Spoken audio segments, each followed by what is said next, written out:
Usually, you will never hear about the most important news that will have the most profound global shifts in our lives. It is kept away from the people. But in this video, we're going to talk about just some of the important news that's not being mentioned by the mainstream media. As we are speaking, there's a formation of a Eurasian world order between China, Iran, and Russia that will directly threaten US-Europe NATO-backed petrodollar hegemony. This is a direct global confrontation that we're seeing unfold right now as the Chinese president has just visited Iran.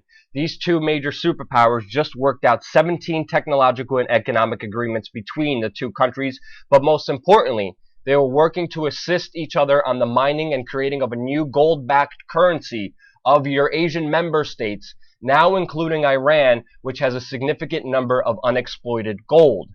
People say this will be a direct competition to the so-called hyperinflated, debt-bloated dollar system.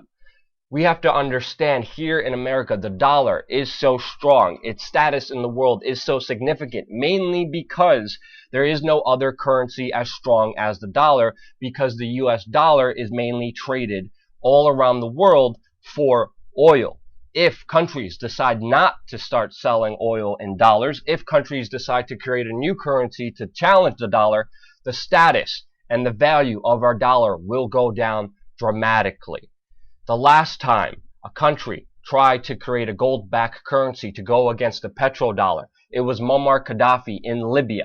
And because of that, because of the new emails that have just come out from Hillary Clinton, the real reason why the United States, with our government and the mainstream media saying we have to help the people of Libya, the real reason we overthrew that country, the real reason we made it a hotbed for radical Islamic terrorism now, was because Muammar Gaddafi was creating a gold dinar that was supposed to be traded in Africa and was used against the US petrodollar. The US intervened and had Gaddafi butchered and gutted like a pig in the streets and overthrown inside of Libya, and now Libya is a despotic, destroyed state with a hotbed of radical Islamic terrorism.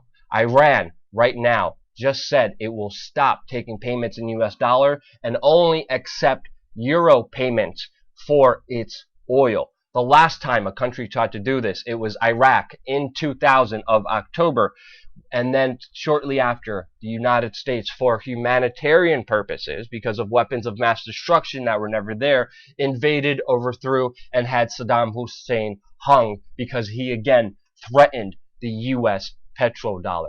We are seeing Russia make similar moves against the petrodollar. It is now only accepting yuan, China's currency, when it trades oil between China. This is huge. Our foreign policy with the United States has been primarily based on keeping the US world reserve currency, on keeping the US petrodollar in its strongest form, with countries making moves, creating a Eurasian world order according to them. They are directly threatening that, which means the United States foreign policy will act. And as we are seeing reported yesterday, the NATO Secretary General said that he approves our U.S. Defense Secretary's Ash Carter's proposal to quadruple U.S. armaments and troops inside of Europe to go against Russia. Our Secretary Carter even said Russia and China are the most stressing competitors.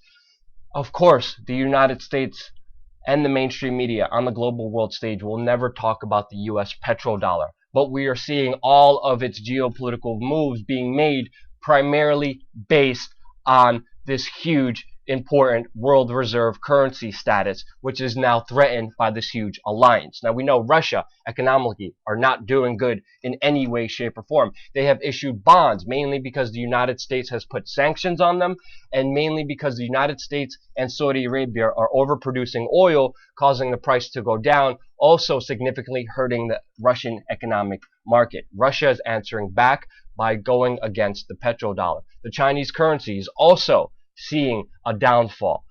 We are seeing the numbers of its economic significance also go down. That's why they are reaching out to Iran. That's why they are reaching out to Russia. That's why they are creating this alliance. Here in the United States, our economy is not doing well at all. Just 2 hours ago, the Chinese have bought the Chicago Stock Exchange. People in our financial systems are predicting a market crash and are trying to hedge bets against the US market collapsing. Right now, if you go to the bank and you try to take out more than $5,000, the cops will be called on you because the government is ordering banks to do this right now. Bank of America is even saying that we are already in a recession. Our financial system is on the verge of collapse, especially with this new Eurasian world order of Iran, China, and Russia making direct moves, not only against our economy, but against U.S. hegemony around the world and our currency. This is huge global news that will have repercussions for years to come. It could potentially lead to a war like we've seen done over and over with American foreign policy throughout the last couple of years. Share this information with your friends because no mainstream media outlet is daring to even talk about this Eurasian world order going against the US European world order. Thank you again so much for watching and supporting real and free independent media. We are only free because we do news for you and by you, and we do that through Patreon. Even $1 per month helps sustain this independent media organization for being totally free for you. Thank you again so much for watching. If you appreciate us, invest in us. Don't forget to subscribe. We're going to have a lot more content coming here your way with important global news that you won't hear anywhere else on youtube.com/we are change.